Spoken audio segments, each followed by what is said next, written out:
El 8 de noviembre, el oficial Gregorio Newport del Departamento de Policía de Nueva Orleans fue asesinado a tiros mientras patrullaba cerca de los proyectos Fisher en Algiers. Según la cobertura contemporánea en el Times, Picayune y UP, los oficiales que respondieron a la escena recibieron más disparos desde los pisos superiores de los edificios altos de Fisher. En los días siguientes, la policía patrulló los edificios bajos cercanos. 7 civiles fueron asesinados. Investigaciones posteriores, como revisiones del Gran Jurado de Orleans y demandas federales de derechos civiles, confirmaron que no se probó que ninguno de los 7 participara en el asesinato de Newport. Los periódicos locales y los abogados posteriormente se refirieron al episodio como los 7 de Algiers. Fisher se inauguró en 1964 como un moderno complejo de viviendas públicas para unas 1,200 familias, con una torre y varios bloques de 2 y 3 pisos. Los primeros años fueron estables, pero en los 70s el desempleo, mal mantenimiento y crimen transformaron la zona. Registros y auditorías de HUD documentaron fallas constantes en elevadores, iluminación vandalizada y vacantes prolongadas en pisos superiores. Las rutas de transporte público se redujeron y la entrega de correos se volvió irregular. A mediados de los 90, Fisher fue destinado a demolición por el programa federal Hope 6. La demolición comenzó en el 96 y concluyó en 2007, reemplazada por las residencias en Fisher, filas de casas adosadas de colores pastel promocionadas como una renovación de ingresos mixtos. Para los funcionarios fue una victoria urbana para los antiguos residentes. Fue la desaparición de un vecindario tras uno de los capítulos más violentos de la vivienda en Nueva Orleans. Cuando los apartamentos Norman Bloomberg cayeron en 2016, multitudes se reunieron. Algunos aplaudieron y otros guardaron silencio mientras las torres caían entre polvo y recuerdos.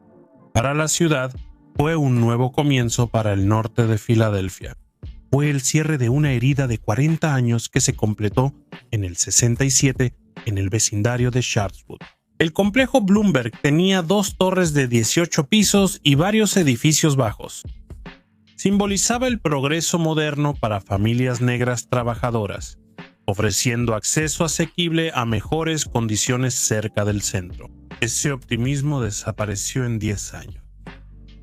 Auditorías y registros federales de los años 70 ya incluían el sitio entre los más deteriorados. En Filadelfia, los elevadores no funcionaban durante semanas, los ductos de basura se atascaban y los pasillos quedaban sin luz.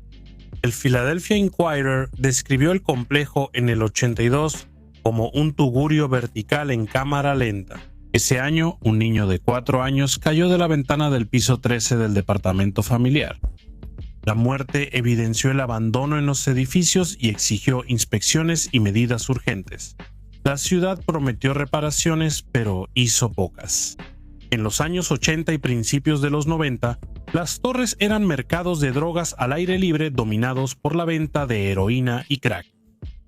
Las patrullas eran esporádicas y los residentes oían disparos cada noche. Un informe de ACU de 1990 señaló a Bloomberg entre los 5 desarrollos de vivienda pública más violentos del estado, hasta que se programó su demolición bajo el plan de reurbanización Sharjah Wood Bloomberg de $500 millones. Fue la mayor transformación individual en la vivienda pública de Filadelfia. La implosión fue el 16 de marzo. La televisión mostró las Torres Gemelas colapsando, dejando un horizonte gris y años de desplazamiento. Actualmente hay casas adosadas de ingresos mixtos en el sitio. Los funcionarios lo llaman renacimiento, los residentes desalojo. Las torres que debían elevar el vecindario terminaron siendo un monumento al fracaso.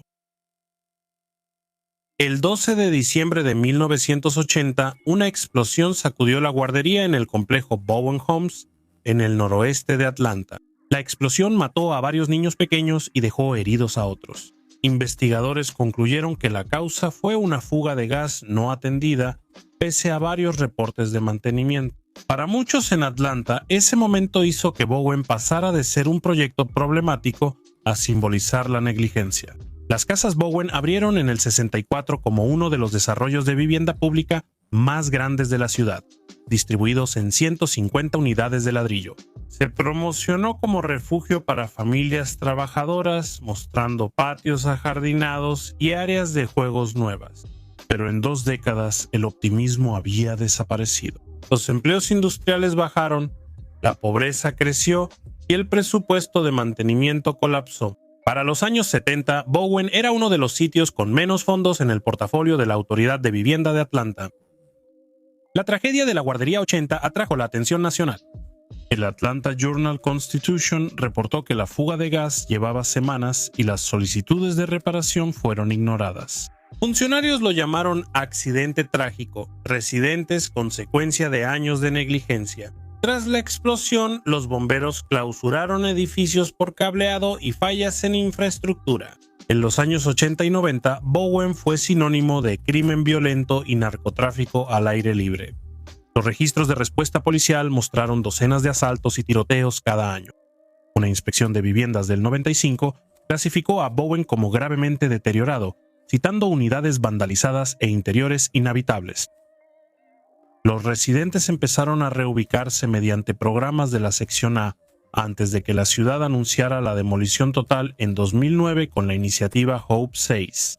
Derribaron las últimas estructuras. Las noticias mostraron a ex-residentes viendo de lejos el colapso de las paredes. Para Atlanta marcó el final oficial de su último gran proyecto orientado a familias. Para los desplazados fue otro ciclo de demolición disfrazado de progreso. Cuando los hogares Stellar Wright abrieron en 1959, se mostraron como un modelo de progreso. Más de 1,100 apartamentos en el distrito central de Newark, con torres de ladrillo y jardines cuidados, prometían dignidad a familias negras de clase trabajadora que dejaban los viejos edificios. Los funcionarios de Newark lo llamaron un nuevo comienzo para las familias que habían esperado demasiado tiempo. No duró. A inicios de los 70, el diseño antes elogiado por eficiente perjudicó a sus residentes. Los elevadores fallaban seguido y los apagones dejaban pisos enteros sin luz toda la noche. La Autoridad de Vivienda de Newark no pudo financiar reparaciones durante el colapso financiero de la ciudad. Las escaleras apestaban a orina y humo de velas. Las ratas y las palomas llenaban los huecos que el mantenimiento ya no cubría. El crimen siguió al abandono. Informes policiales de los 70 registraban frecuentes robos y asaltos en las torres. Los residentes comenzaron a atrancar sus puertas por dentro.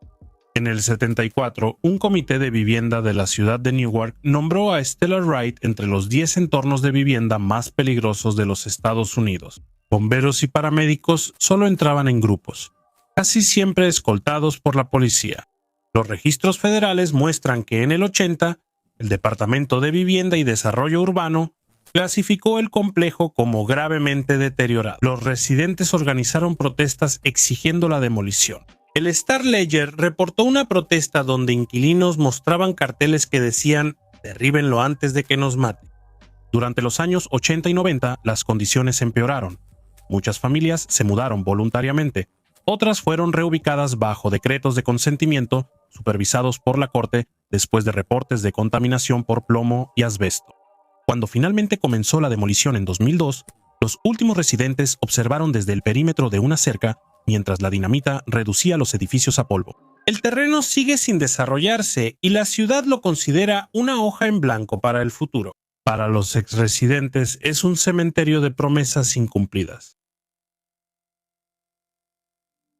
En abril de 2015, inspectores de la ciudad ingresaron a un complejo de departamentos y casas tapiadas antes de su demolición. Adentro descubrieron el cuerpo de un hombre que llevaba meses muerto.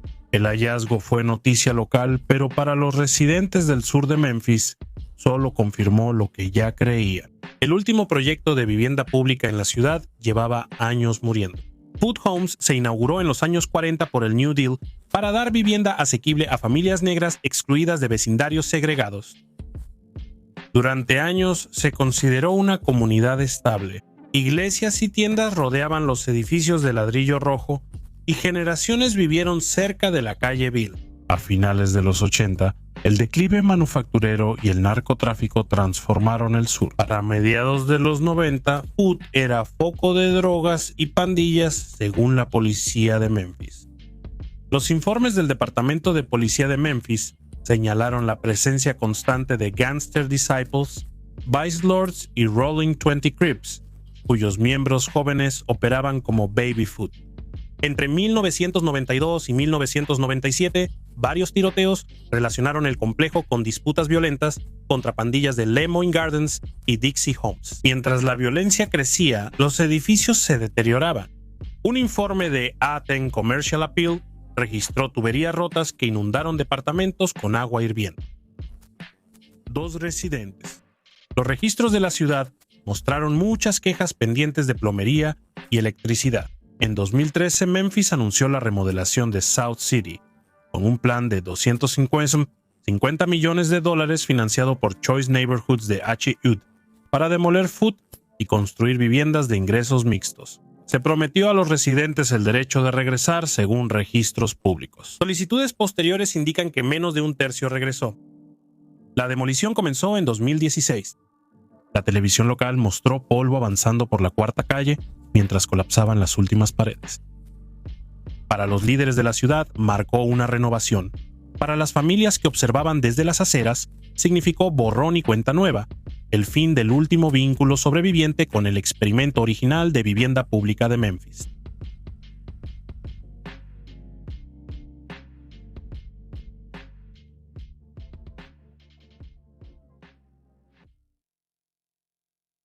La noche del 12 de septiembre de 2023 fue común en Cleveland, pero en el oeste de la ciudad todo cambió al oírse los disparos. No fue al azar. Una Honda Pilot robada avanzó lentamente por una calle residencial antes de la medianoche. No derrapaba imprudentemente ni tenía la música alta, se movía como un auto con propósito. 4 miembros de la pandilla Los Delincuentes de Sangre Pura iban en ese vehículo. Entre ellos Cuervo, Donnie Mullins, Henry Noodles, Burchard, James Flock, Clemens. La acusación lo califica como asesinato selectivo para apoyar al crimen organizado. Cuando la víctima, el pequeño Ahmaud Issa Faraj, de 5 años, Pala, salió, el grupo actuó rápidamente. Los vecinos reportaron una ráfaga de disparos y después un silencio en el que todos esperaban las sirenas para saber si era seguro salir. La víctima cayó en la calle y los conductores del Honda huyeron rápido. Horas después, esa camioneta sería hallada incendiándose en otra zona de la ciudad. Un movimiento para eliminar huellas, ADN y rastros de presencia.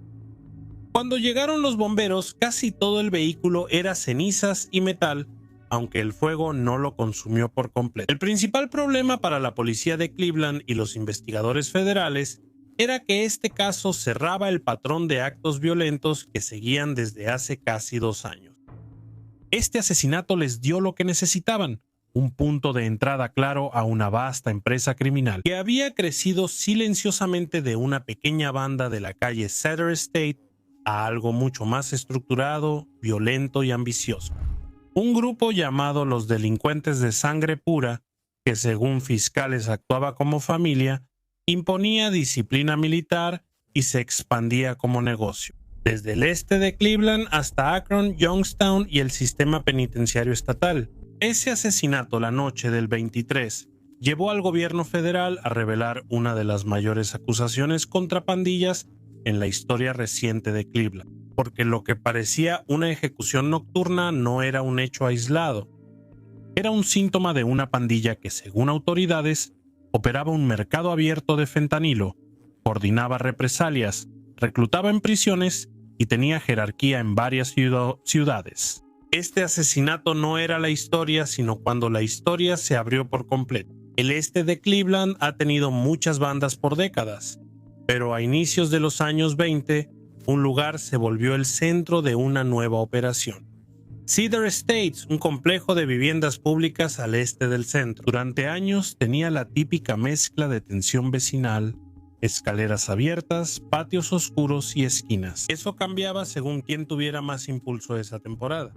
Los investigadores federales dicen que todo cambió cuando los delincuentes de sangre completa reforzaron su control.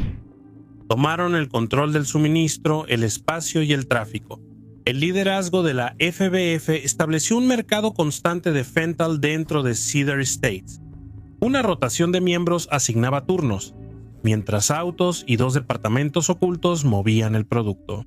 Barr sabía a dónde ir, el patio y césped que arregló junto a la licorería de la calle Octava, donde había fental, metanfetamina, cocaína y buprenorfina, subs.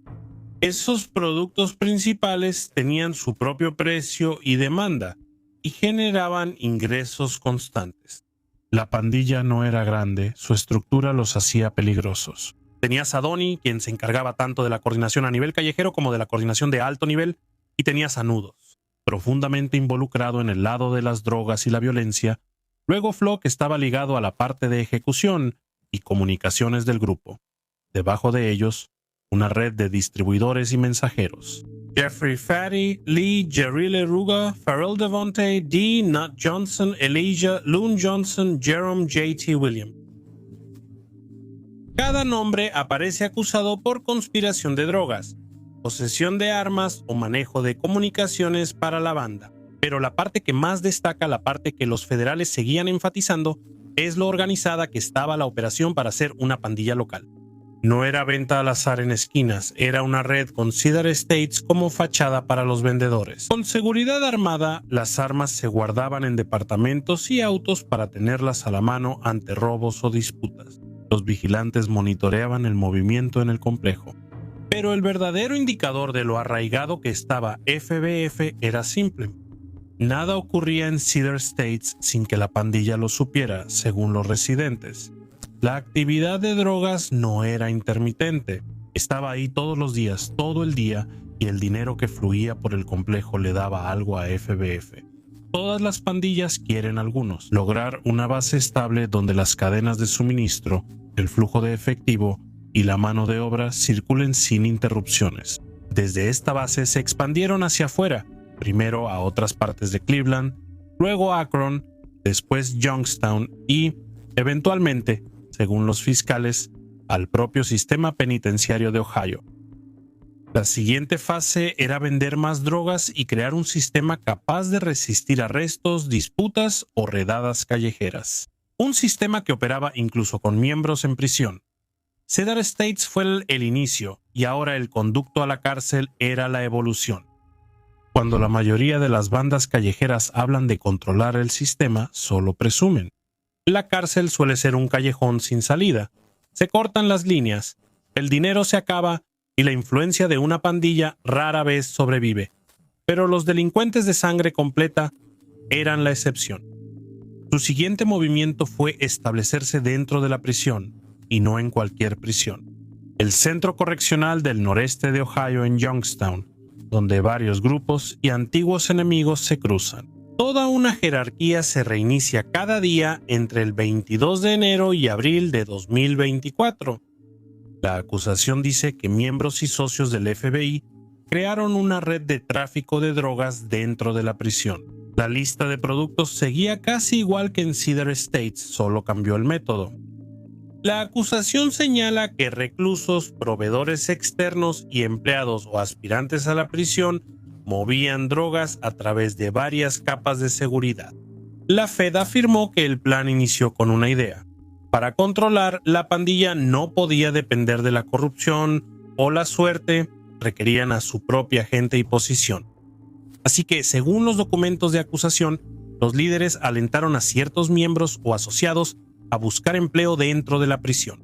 Otros, supuestamente, actuaban como intermediarios, coordinando quién traía qué, quién distribuía los productos en los bloques de celdas y quién informaba de regreso dentro. Las drogas se movían a través de canales conocidos, introducidas de contrabando por el personal, pasadas durante el trabajo de los reclusos, detalles ocultos en áreas comunes y transferidas de mano en mano. Una vez que las puertas de las celdas se cerraban por la noche afuera, los miembros de la pandilla usaban teléfonos prepagados, cuentas de redes sociales y teléfonos celulares de contrabando en la instalación para mantener la red en funcionamiento. La acusación de Youngstown presenta registros de mensajes y llamadas con conversaciones codificadas sobre entregas y cantidades. Algunos mensajes parecían revisiones de rutina, otros eran más directos. Para los fiscales no era un trabajo secundario, sino un segundo mercado con clientes cautivos, demanda constante y precios inflados en las drogas. La pandilla mantenía influencia sobre reclusos que podrían volver a la calle, y la ventaja era clara. Si FBF controlaba el flujo en la instalación, también controlaba protección, deudas, alianzas, represalias y el comportamiento de quienes les debían. Para los investigadores, intervenir en una prisión federal cambió el tono del caso. Una operación callejera que buscaba protegerse infiltrándose en un centro de detención federal era justo el tipo de acción que aseguraba una gran respuesta a inicios de 2024. Las agencias federales rastreaban la red desde la prisión y el exterior, vigilando teléfonos y el movimiento del producto. Se acumularon escuchas telefónicas, vigilancia, inspecciones postales y llamadas interceptadas. Al encajar las piezas, los federales notaron algo importante. El asesinato en el oeste de Cleveland no fue un acto aleatorio, formaba parte de una conspiración. La FBF no mantenía su estructura unida solo con la reputación, imponían deudas, disciplina y orden interno, usando una violencia que, según fiscales, iba de la intimidación a la coerción total. Una grave acusación data de junio de 2022. Ese día, según los fiscales, Raven Mullins secuestró a una mujer y la retuvo 6 días, según la acusación. Ató a la víctima en una residencia privada, la amenazó con una pistola y la agredió sexualmente. Ella escapó tras casi una semana. 3 mujeres eran el centro de esa acusación, cada una señalada por secuestro y asalto en apoyo al crimen organizado. Adriana Alinul, Maisha Action West, Kyla Yeyo Tyler. Los fiscales las acusaron de participar en represalias dirigidas por pandillas, obligar a las víctimas a subir a vehículos, golpearlas y llevar a cabo castigos en nombre de los miembros superiores. Estas acusaciones, según investigadores federales, hicieron destacar a FBF. Los asesinatos, secuestros, agresiones e intimidaciones no fueron hechos aislados. Estaban directamente ligados a la estructura de la organización, una estructura que incluía una jerarquía similar a la de una familia criminal tradicional. Según la acusación, la pandilla tenía un padrino, unas reglas llamadas los 5 completos, un código secundario llamado mandamientos completos y una comisión que toma decisiones internas. Los actos de cumplimiento eran parte del sistema. Quienes debían dinero desobedecían o amenazaban la operación sufrían consecuencias. Esto también aplicaba para quienes ponían en riesgo el negocio o discutían con la persona equivocada dentro de la organización. Al armar su caso Rico, los fiscales federales consideraron esencial esta parte de la historia. La violencia unía a la jerarquía. La jerarquía unía a los miembros, mientras que el patrón de represalias unía toda la operación. Cedar Estates, Akron, Youngstown, el conducto a prisión y 23 asesinatos en una sola empresa criminal.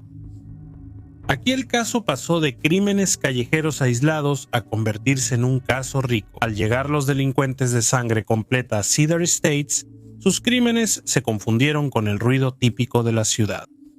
Disparos, ventas de drogas y llamadas al 911 a altas horas de la noche. Eso ha sido parte del panorama de Cleveland durante años. Pero 2 cosas cambiaron la forma en que los investigadores veían a este grupo. Primero, la escala. Segundo, la coordinación. Para 2022, un grupo federal ya rastreaba varias rutas de fentanilo en el noreste de Ohio. Algunas iban a los condados rurales, otras pasaban por Akron o rodeaban el oeste de Cleveland hasta el condado de Lorain. Destacaba una ruta que iba por Cedar Estates hasta la prisión de Youngstown, porque no parecía una red dispersa, parecía organizada, y fue entonces cuando la redada federal se amplió. Documentos federales indican que la investigación abarcó 2022, 2023 y 2024, con varias agencias enfocadas en los mismos objetivos. FBI Cleveland, ATF DEA, Oficina del Fiscal de Estados Unidos, para el Distrito Norte de Ohio, TOC, ETF y Fuerzas de Tarea de Crimen Organizado y Narcóticos. Los investigadores no solo estaban vigilando a los distribuidores individuales, también estaban mapeando toda la estructura, quién suministraba qué, quién recolectaba el dinero, quién cobraba las deudas, quién se comunicaba con la prisión y quién controlaba la violencia. Se monitoreaban teléfonos, registraban detenciones de tránsito, diagramaban transacciones y verificaban conexiones entre el mercado callejero y la prisión. Los hábitos de la pandilla facilitaron el trabajo. FBF tenía una base fija en Cedar Estates, una red en Youngstown y un liderazgo cuyos nombres aparecían repetidamente en los archivos. Cada arresto, alijo incautado y mensaje interceptado señalaban al mismo grupo: los delincuentes de sangre completa. Tras casi 2 años de vigilancia y coordinación con investigadores penitenciarios, los fiscales federales hicieron su primer movimiento público. Revelaron una acusación formal contra 15 miembros y asociados de los delincuentes de sangre completa por conspirar para traficar fentanilo, metanfetamina, cocaína y buprenorfina. La posesión de armas de fuego se relacionaba con el mercado de Cedar Estates y el contrabando de narcóticos en el Centro Correccional del Noreste de Ohio en Youngstown. Esto explicó cómo los FBF usaron 2 departamentos en Cedar Estates para almacenar y vender drogas abiertamente, en el área de césped junto a la licorería de la calle 8. También mencionaba el elemento carcelario, llamadas codificadas, celulares de contrabando y asociados buscando empleos en la prisión. Para fortalecer su presencia en la prisión, la acusación de abril dio a los investigadores una ventaja: capturó el mercado y red de drogas, pero no la violencia que unía a la organización. Esos cargos seguían en proceso. Diciembre de 2024, la acusación de Rico. 8 meses después, los fiscales federales presentaron un caso más amplio. La segunda acusación acusó a 18 personas de conspiración de crimen organizado, ahora incluyendo el asesinato de Ahmaud Issa Faraj el 12 de septiembre de 2023 en la calle 73 Oeste y la avenida Clark. Acusaciones de secuestro y agresión sexual del 22 de junio contra Raven Mullins y cargos de secuestro y agresión contra Adriana Null, Maisha West y Kyla Tyler. Operación de drogas de Cedar Estates, red de drogas en la prisión de Youngstown y jerarquía de la pandilla. Con esta acusación, el gobierno no estaba apuntando a incidentes aislados. Presentaban a los delincuentes de sangre fría como una sola empresa criminal coordinada que operaba en Cleveland, Akron y Youngstown y que se extendía hasta una prisión federal privada. Agentes federales y fiscales consideraron a FBF una de las pandillas más peligrosas del noreste de Ohio, no por su tamaño, sino su estructura. El caso federal contra los delincuentes de sangre completa está lejos de terminar. La mayoría de los acusados en el caso Rico del 24 de diciembre siguen detenidos esperando juicio. El asesinato de Ahmaud Issa Faraj, el caso de secuestro del 22 de junio y las demás acusaciones de violencia dependerán de las pruebas que se presenten durante el juicio. Lo que sí muestran claramente los documentos presentados es lo profundamente que la pandilla estaba incrustada. En Cleveland, Cedar Estates cambiará, otro grupo buscará control o el mercado se dividirá en bandas más pequeñas.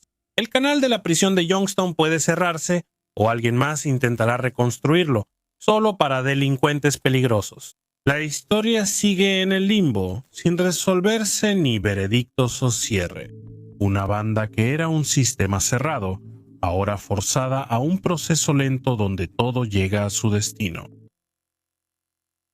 Antes de que los tiroteos se relacionaran, la organización ya había creado la estructura que permitió la violencia. Inició con una línea de suministro que cruzaba el sur por cientos de millas. El grupo iba a Houston con efectivo y volvía con kilos de heroína. Utilizaban autobuses Greyhound para mover drogas y dinero en rutas interestatales baratas y difíciles de vigilar. Era una red que permitía a una banda operar a mayor escala que la que su vecindario sugería. El dinero no solo circulaba en Nueva Orleans. Los documentos judiciales mencionan una casa de seguridad en la costa de Mississippi usada para guardar dinero, contar ganancias y proteger envíos valiosos. Cuando la presión aumentaba en casa, el grupo usaba un escondite fuera de la ciudad para guardar sus ganancias lejos de las calles donde vendían el producto. Las armas reflejaban el mismo nivel de planeación que mostraba Tale, y una 223 equipada con doble tambor. Alrededor de 100 miembros lo llamaban Monkey Nuts. Monkey Nuts pasaba de mano en mano entre diferentes tiradores, los barrios en los que la pandilla tenía presencia. Era parte de la identidad de la organización, un equipo que representaba planeación, almacenamiento y coordinación. La línea Houston, el transporte interestatal, el escondite en Mississippi y el poder de fuego compartido eran parte de una organización formada por dos equipos locales, el de 3 y G, basado en Tercera, Galvez y Central City. Controlaban una esquina estable de heroína, con tiradores expertos y presencia en un vecindario con presión constante de represalias. El segundo era G Strip, basado en la calle Gallier y el 9º distrito.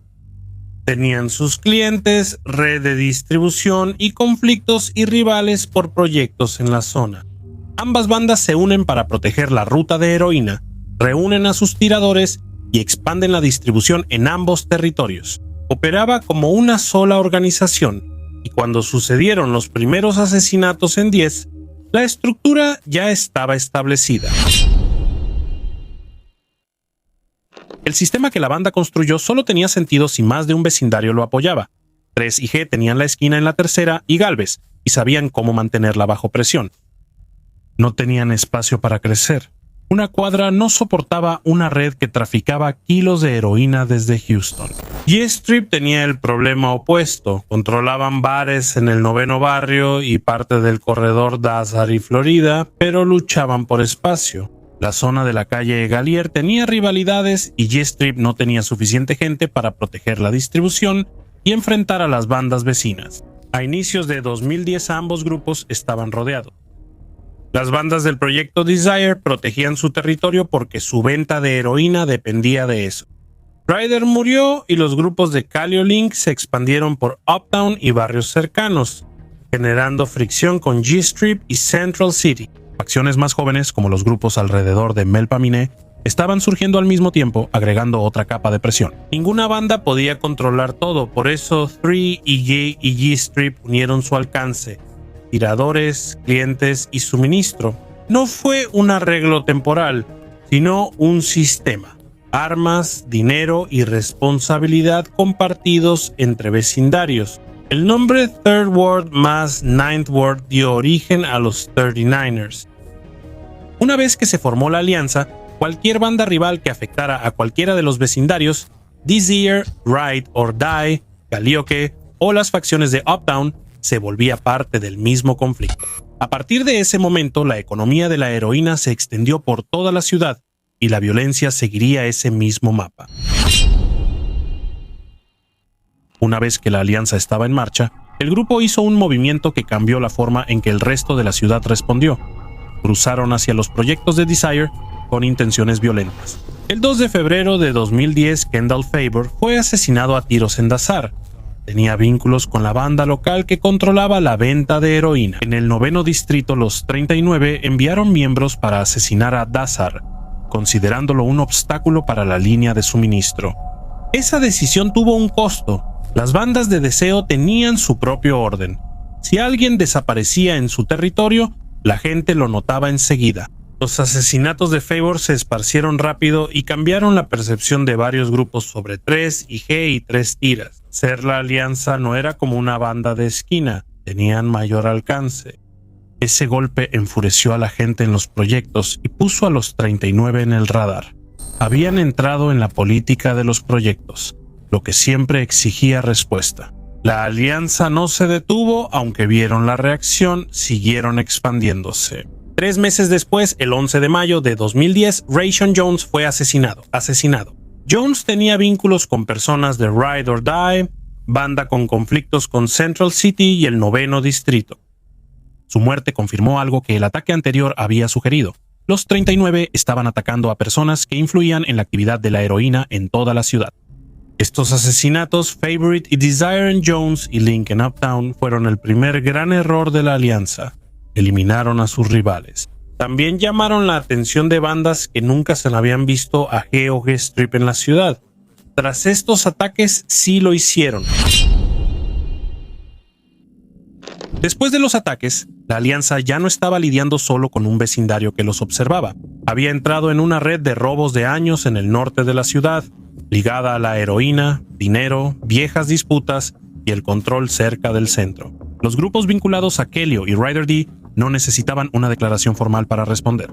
Ya había fricciones con 3, G y G Strip y el asesinato de Favorite confirmó sus sospechas. La alianza crecía rápido y la tensión se notaba en la gente. Las bandas rivales ya estaban cerca de las cuadras de Central City que controlaban los Niners. Ese cambio los obligó a decidir: enfrentar el desafío y arriesgar territorio, o responder con tanta fuerza que el mensaje llegara aún más lejos.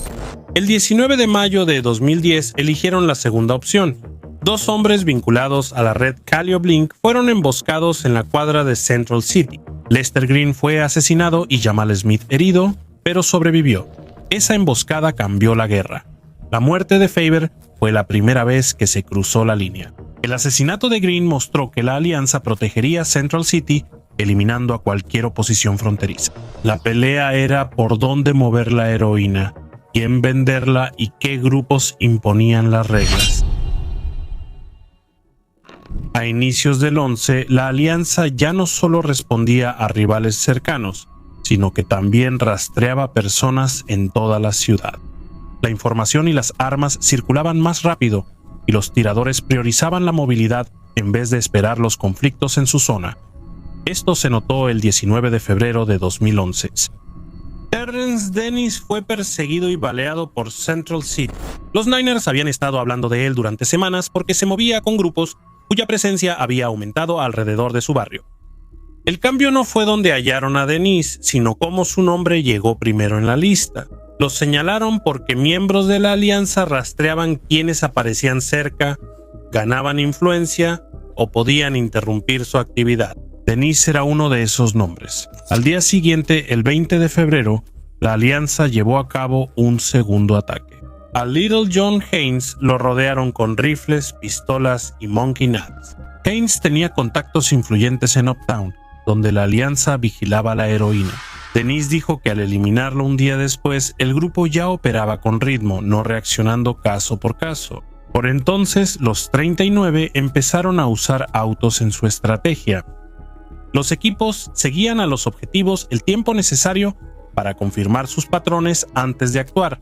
Usaban varios vehículos, uno para vigilar y otro para acercarse, aprovechando la disposición de las calles. La violencia creció porque la organización usó un método más eficiente para proteger sus ingresos, volviendo el conflicto sistemático.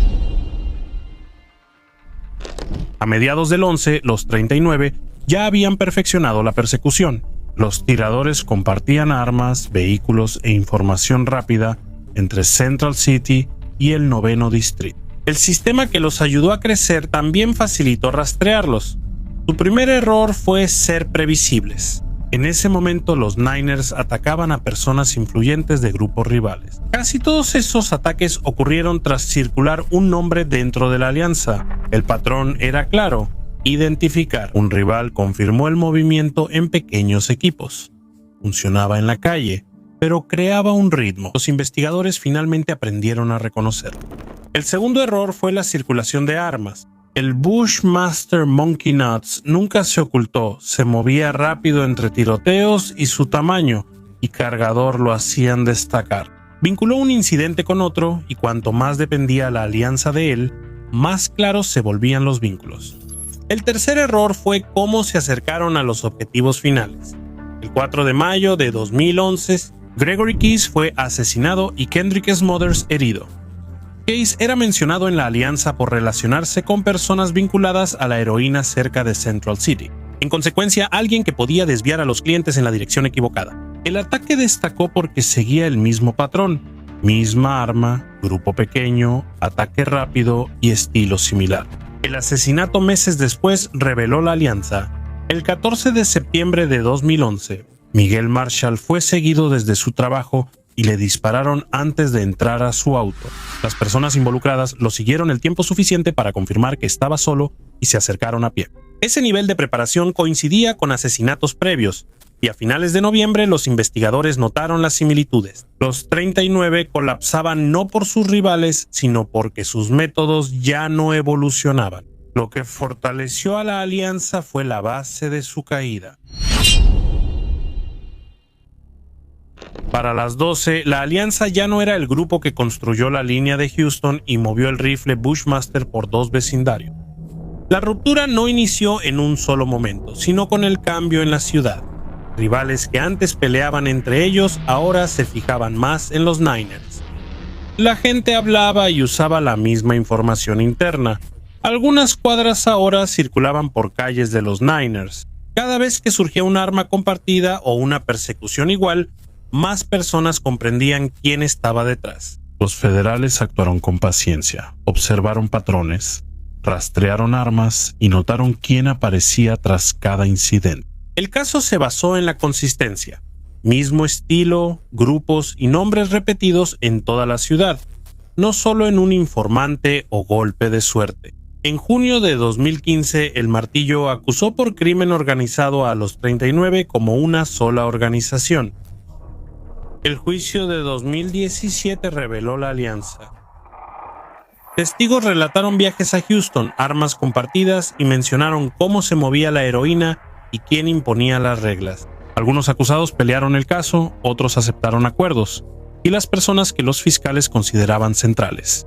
Los implicados en la violencia más grave recibieron cadena perpetua al cerrar el caso. Central City y el 9º distrito no cambiaron de un día para otro, pero la versión de las calles creada por los 39, con armas, tiradores y control de vecindarios, desapareció.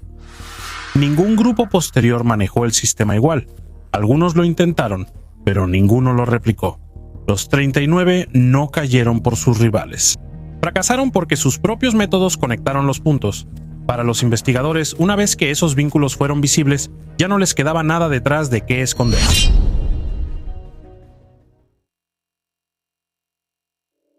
La mañana del 30 de octubre de 2018, guardias de la prisión USB Hazleton en Virginia Occidental hallaron a uno de los informantes más infames de EEU en el suelo de su celda. Su nombre era James Whitey Bulger, el jefe de la mafia de Boston que jugó en ambos lados de la ley durante décadas. Le sacaron los ojos y casi le cortan la lengua. Tenía 89 años. Durante años, Bulger parecía intocable en South Boston. Lideraba la banda Winter Hill, involucrada en extorsión, drogas y asesinatos, todo bajo la política secreta del vecindario irlandés. Era un informante del FBI, dándoles datos sobre la mafia italiana y usando su protección para eliminar a sus rivales. Era una sociedad basada en mentiras y sangre. Cuando el secreto se reveló a mediados de los 90, Bulger desapareció. Vivió 16 años huyendo y usando alias desde Luisiana hasta California junto a su novia de siempre, Catherine Gregg.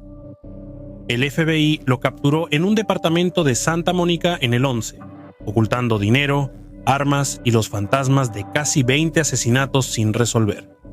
En el 13, fue sentenciado a cadena perpetua dentro del sistema federal. La fama de Bulger era una desventaja. Anciano, frágil y odiado tanto por mafiosos que despreciaban a los informantes como por el personal de la prisión que lo consideraba un problema político.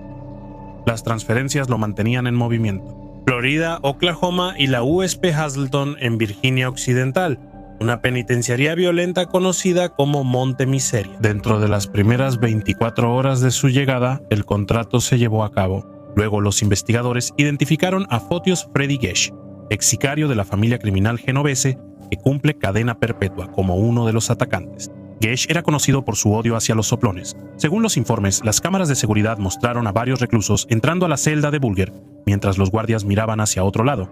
Ninguno intervino. El departamento de prisiones lo llamó investigación por homicidio, pero para los internos de Hazleton y muchos en Boston, fue un cierre poético. El mismo sistema que alguna vez protegió a Whitey Bulger finalmente lo entregó al único tribunal que no podía manipular en Medellín. El nombre Griselda Blanco aún está maldito. Una madrina de la cocaína creó su imperio con asesinatos y migración, llenando Miami de cocaína colombiana en los 70 y 80 y enterrando a cualquiera que se interpusiera en su camino. Pero el capítulo más brutal de su historia llegó años después de su caída, cuando su propio hijo aprendió lo que le sucede a la familia de un soplón. Griselda tuvo 4 hijos criados bajo su dinastía criminal. Tras su arresto, 3 murieron violentamente. El cuarto, Miguel Coleón Blanco, sobrevivió reinventándose. Pero antes de que Miguel optara por la legalidad, uno de sus hermanos, Osvaldo Acitrullo Blanco, no pudo escapar del pasado de la familia. A mediados de los 2000, Osvaldo vivía tranquilamente en Medellín. Después de la deportación de su madre de Estados Unidos, se había convertido en padre y mantenía un perfil bajo. Según los investigadores colombianos, cooperaba con autoridades de EEUU y locales para sobrevivir. Conexiones del cártel vinculadas a la antigua red de su madre en 2008, esa decisión lo alcanzó a él. El 9 de mayo, Osvaldo salió de un autolavado cerca del barrio Berlín en Medellín. Dos hombres en motocicletas se acercaron a su camioneta, dispararon una ráfaga de balas automáticas a través de la ventana, matándolo al instante. Testigos dijeron a la policía que el atacante gritó su apodo antes de huir entre el tráfico. Los investigadores sospecharon que era un ajuste de cuentas ligado a su cooperación, no contra otra banda, sino contra el imperio de su madre. El asesinato fue claramente obra de sicarios. A corta distancia, de día, varios tiradores y ningún arresto. Los periódicos sensacionalistas locales lo llamaron la venganza de la Madrid. Los fiscales de EE.U no comentaron, pero luego informes internos de la policía colombiana revelaron el contacto reciente de Osvaldo con agentes antidrogas de EE.U. Aún no está claro si cooperaba formalmente o solo era vigilado. Sin duda fue el cuarto hijo de Blanco que murió por disparos. Su muerte puso fin de manera efectiva a su linaje dentro de Colombia. 4 años después, en 2012, Griselda Blanco fue asesinada afuera de una carnicería en Medellín de la misma forma en que ella ordenó matar a otro. Mickey Thompson, leyenda de las carreras de aceleración, y su esposa Trudy fueron asesinados a tiros en la entrada de su casa en Los Ángeles en 1988. Pues fue un trabajo profesional. 2 tiradores con pistolas silenciadas sin robo. Durante años, el caso permaneció sin resolverse hasta que un hombre que alguna vez ayudó a planear el asesinato empezó a hablar. Ese hombre era Ronald Stevens, un contratista de poca monta y amigo de mucho tiempo de Miguel Goodwin, el ex socio comercial de Thompson. Los hombres se distanciaron por dinero. Thompson acusó a Goodwin de malversación y ganó en la corte. Los investigadores creen que Goodwin quería vengarse, pero no tenían pruebas físicas, solo rumores y la conciencia culpable de Stevens. A finales de los 90, Stevens confesó a los detectives que Goodwin intentó reclutarlo años antes para un trabajo de cobro. Les dijo que se echó para atrás cuando se dio cuenta de que el objetivo era Thompson. Recordó las juntas de planificación, los anticipos en efectivo y las amenazas si hablaba. Su cooperación cambió el caso por completo. Con el testimonio de Stevens, los fiscales finalmente acusaron a Goodwin de doble asesinato. El juicio fue intenso. Los abogados acusaron a Stevens de mentir. Fiscales lo consideraron clave en una conspiración de asesinato que afectó a Los Ángeles por más de una década. Goodwin fue condenado en 2007 a cadena perpetua sin libertad condicional y Stevens fue reubicado bajo el programa de protección de testigos. El sistema de protección de California no fue hecho para durar. Recuerdos de 2007 circularon rumores de que Stevens fue visto otra vez en el Alto Desierto donde vivía. Meses después, Stevens fue hallado muerto con 2 balazos en el pecho, afuera de una casa rentada cerca de Victorville. La escena del crimen mostraba que no hubo entrada forzada ni robo, solo faltaba un celular. Los detectives concluyeron que fue un asesinato dirigido. Nunca hallaron al tirador, decían en la vieja escena de Los Ángeles. El juego lo alcanzó al final. No en la corte ni en titulares, solo afuera en el polvo, donde nadie delata. 2 veces. En Vallejo, California, los tiroteos policiales no causaron reportes disciplinarios. Terminaban con un ritual cada vez que un oficial mataba a alguien en cumplimiento del deber. Dobló una esquina de su placa, una marca privada del acto. Algunas placas tenían 2 o 5 dobleces. A los 16 años, la ciudad de 120,000 habitantes tenía una de las tasas más altas de tiroteos fatales per cápita en EEUU. Lo que más sorprendió a los investigadores fue la celebración. Un detective reveló por primera vez la práctica en 2020 diciendo que vio a altos oficiales formar fila para doblar sus placas en el estacionamiento del departamento. Le decían ganarse el doblez, como una lágrima tatuada en una pandilla uniformada. Los asesinatos seguían un patrón: detención, persecución y confusión. Los sospechosos de tiroteos casi siempre estaban desarmados, pero ningún oficial fue condenado. En la revisión de archivos de asuntos internos de Vallejo, los auditores hallaron grabaciones borradas, declaraciones contradictorias y supervisores que aprobaron informes inconsistentes. Un sargento, luego acusado de destruir pruebas, también era quien supuestamente hacía la banca frente al público.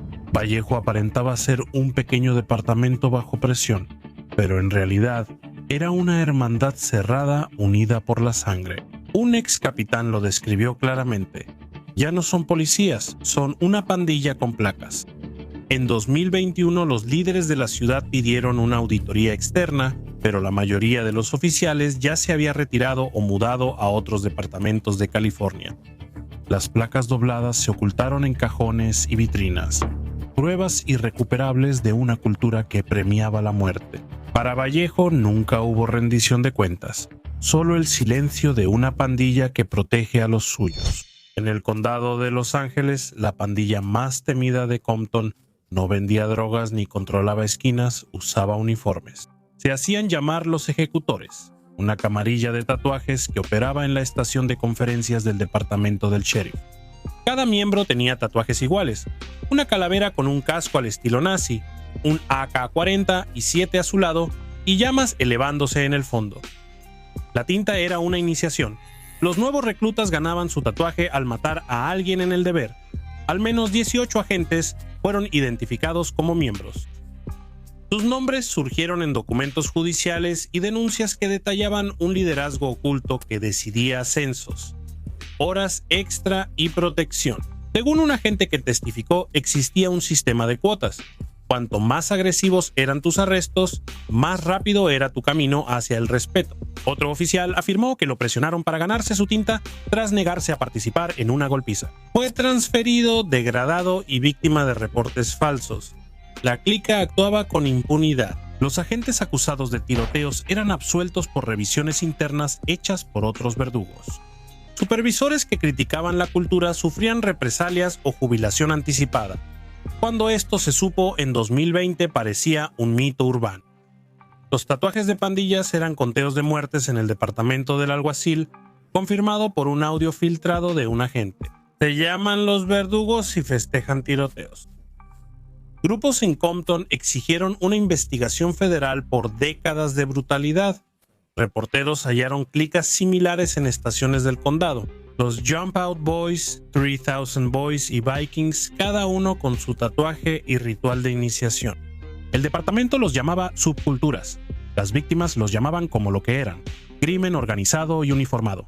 Nadie fue acusado jamás por pertenecer a los ejecutores. Con los años, las demandas contra sus miembros costaron al condado de Los Ángeles más de 50 millones en acuerdos.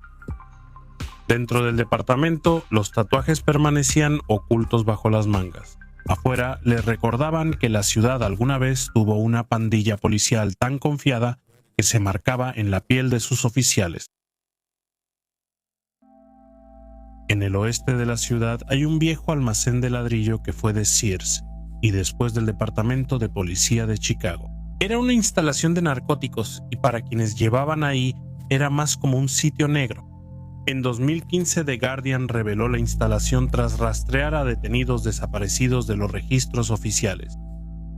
Los llevaron a Holman Square, un edificio que no figuraba en los registros públicos de arrestos. Familiares y abogados llamaron a comisarías, cárceles y hospitales, pero nadie pudo decir dónde estaban sus familiares. El activista Brian Church, detenido en una protesta de la OTAN, afirmó que estuvo horas esposado a una banca y sin comida, agua ni abogado. Cody Wright recordó que le vendaron los ojos antes de interrogarlo. John Hobart murió en la instalación en circunstancias controvertidas, que la policía llamó suicidio. Los abogados defensores finalmente relacionaron cientos de relatos similares. Los sospechosos eran detenidos durante horas y días antes de ser registrados formalmente. interrogados en habitaciones sin cámaras y liberados sin papeleo, si no se obtenía nada útil de ellos. Otros salían con moretones y confesiones firmadas. Cuando los investigadores exigieron los registros internos, encontraron registros de más de 7,000 personas detenidas en esa dirección, casi todas negras o latinas, y casi ninguna representada por un abogado.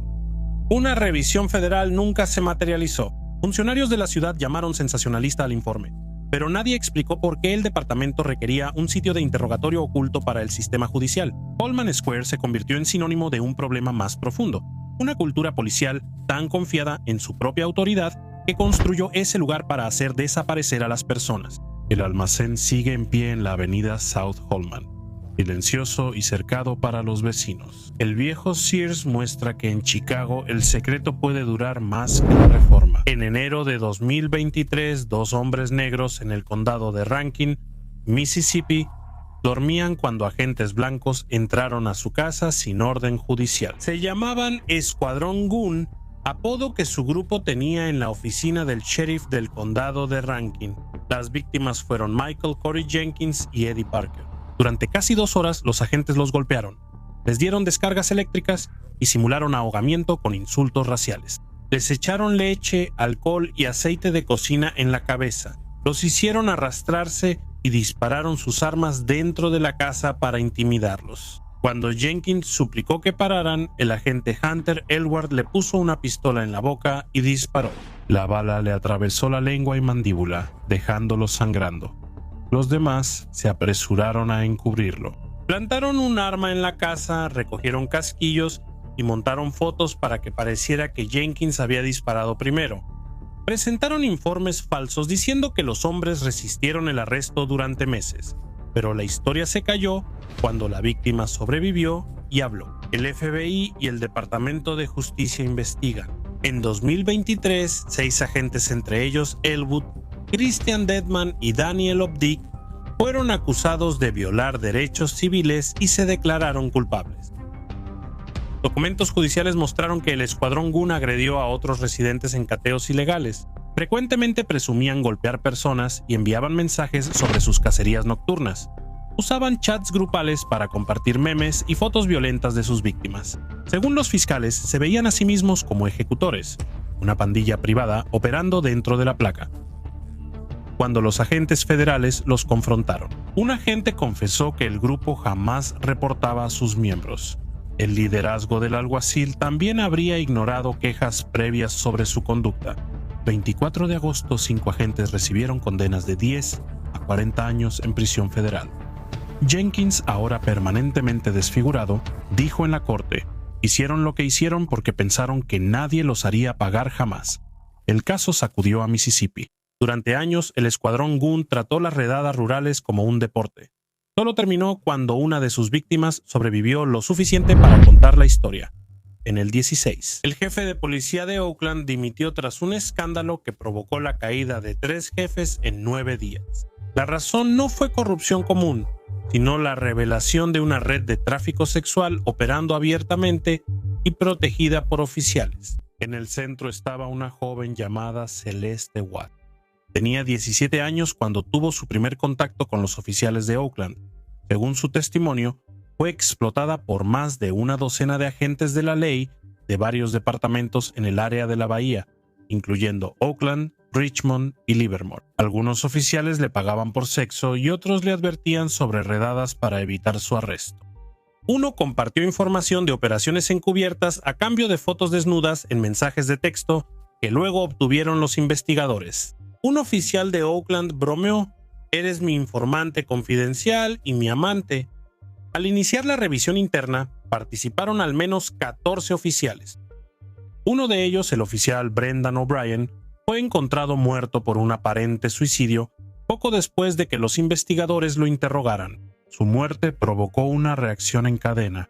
Aparecieron más nombres y la estructura de mando del departamento colapsó. En solo una semana destituyeron a 3 jefes de policía sucesivos, mientras el escándalo llegaba a ciudades vecinas.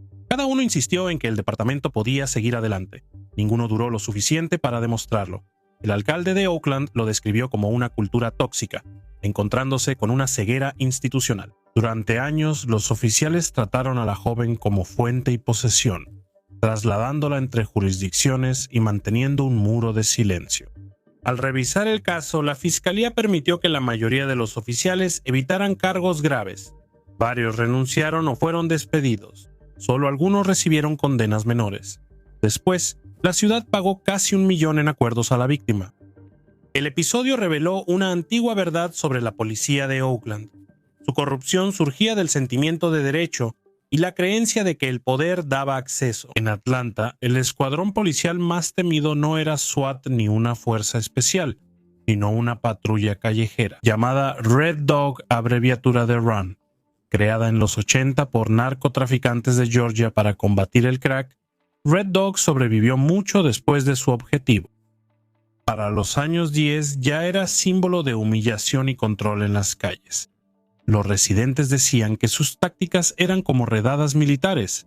Entraban a complejos, obligaban a los hombres a tirarse al suelo y los revisaban en público. Aten descubrió que muchos oficiales de la unidad tenían denuncias previas por mala conducta, como uso excesivo de fuerza, cateos ilegales y agresión. Una mujer afirmó que la arrastraron semidesnuda a la calle en una redada. Otro hombre contó que lo patearon en la cara tras ser esposado. Pero el escándalo que finalmente acabó con Red Dog comenzó en un bar gay llamado El Águila. En septiembre de 2009, oficiales allanaron el club durante una revisión rutinaria por violaciones a la ley de bebidas alcohólicas. Los clientes fueron obligados a tirarse al suelo mientras los oficiales los insultaban con comentarios homofóbicos y amenazas. Sin drogas ni arrestos, la redada causó indignación nacional. Líderes prometieron reforma, pero defensores de Red Dog insistieron en que su agresividad era necesaria. En pocos meses surgieron más denuncias de brutalidad, golpizas grabadas en celulares, demandas de familias y acuerdos pagados por la ciudad a inicios de 2011. El alcalde Kasim Reed anunció la disolución de la unidad, pero fue mayormente simbólica. A los pocos años, Atlanta lanzó un sucesor casi idéntico, la unidad Apex, encargada nuevamente de patrullajes de alta intensidad en vecindarios pobres. Muchos oficiales fueron transferidos. El legado de Red Dog no desapareció. Se recicló en todo el país como vigilancia agresiva con nuevos nombres. Memphis la nombró Escorpión. Nashville tenía Flex, todos con la misma fama. Arrestos violentos, huesos rotos y demandas millonarias para las ciudades. En Atlanta la placa todavía tenía peso, pero la sombra de Red Dog seguía presente. Al controlar la ciudad con miedo, basta la autoridad para actuar sin consecuencias. No hacen falta colores. En Baltimore, ciudad herida por el crimen y la corrupción, se formó una unidad policial especial para combatir armas ilegales y pandillas violentas. Pero en lugar de hacer cumplir la ley, estos oficiales decidieron que ellos eran la ley. Dominaban las calles como mafiosos, robaban a traficantes, revendían drogas y plantaban armas a quienes agredían. Historia de la Fuerza de Rastreo de Armas, una de las unidades policiales más corruptas en Estados Unidos. Baltimore, Maryland, es conocida por su criminalidad, problemas de drogas y una policía siempre en escrutinio. A inicios de los 2000, la ciudad tenía una de las tasas de homicidios más altas y la policía buscaba una solución.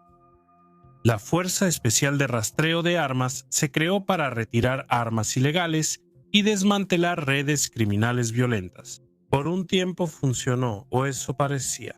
Los oficiales incautaban armas, hacían arrestos y generaban estadísticas en los titulares, pero algo siniestro ocurría tras bambalinas. No solo combatían el crimen, también lo controlaban.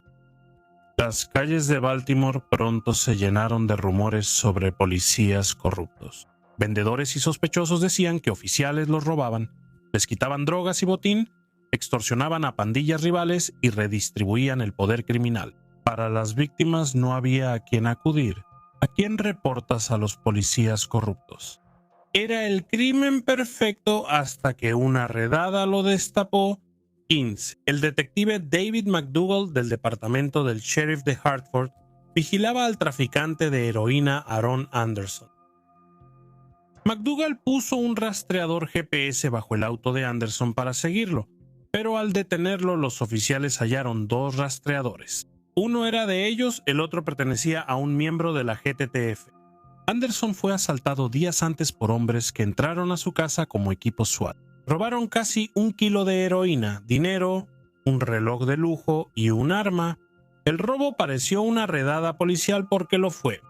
Estos oficiales no solo seguían a traficantes, también elegían a quién robar, cuándo atacar y cómo encubrirse. La investigación de McDougal llevó a un descubrimiento impactante. La fuerza de tarea de rastreo de armas no se trataba de detener el crimen, sino que estaba operando una sofisticada organización al estilo de la mafia. En el Departamento de Policía de Baltimore, el FBI investigó, puso escuchas telefónicas, vigiló a los oficiales y, uno a uno, cayeron en la trampa. El cabecilla, el sargento Wayne Jenkins, un hombre que portaba la placa pero operaba como un jefe criminal bajo su liderazgo. La GTTF no solo era corrupta, sino un sindicato criminal. Jenkins y su equipo lo planearon todo. Portaban armas falsas para plantar y justificar un tiroteo si era necesario. Apuntaban a sospechosos con dinero y drogas, allanaban casas sin orden y robaban a criminales e inocentes. Guardaban dinero, relojes Rolex y joyas, y revendían las drogas robadas en las calles mediante un fiador llamado Donald Stepp, manteniendo y aprovechando el ciclo criminal. Falsificaban reportes de horas extra y duplicaban su salario al afirmar que trabajaban mientras robaban a la gente. Uno de sus robos más audaces fue abrir una caja fuerte con $200,000 y 2 kilos de cocaína. Se llevaron la mitad del dinero y todas las drogas. Luego volvieron a sellar la caja fuerte y se grabaron abriéndola por primera vez, fingiendo un operativo honesto para las cámaras. En 2017 se emitieron las primeras acusaciones. 13 oficiales enfrentaron cargos que iban desde asociación delictuosa y robo hasta extorsión y distribución de drogas. Wayne Jenkins, 5 años, Daniel Gerson y Marcus Taylor, 18 años cada uno. Momodou Gondo, 10 años, liberado en 2024. Jamil Ram, años. Thomas Aldous, 15 años. Otros oficiales aceptaron culpabilidad y recibieron sentencias menores. El escándalo sacudió Baltimore, que pagó más de $13 millones a las víctimas. Más que la pérdida financiera, el daño real fue a la confianza entre la gente y la policía. Se desestimaron casos, se revocaron condenas y el Departamento de Policía de Baltimore, ya con problemas de credibilidad, quedó en desastre. ¿Y ahora qué pasa? La mayoría de estos oficiales sigue en prisión, aunque algunos ya fueron liberados y regresaron a la sociedad como si nada para las víctimas. Tal vez se hizo justicia, pero ¿realmente lo parece? Y la verdadera pregunta sigue siendo si esto estaba pasando en Baltimore, ¿en dónde más está ocurriendo esto en este momento?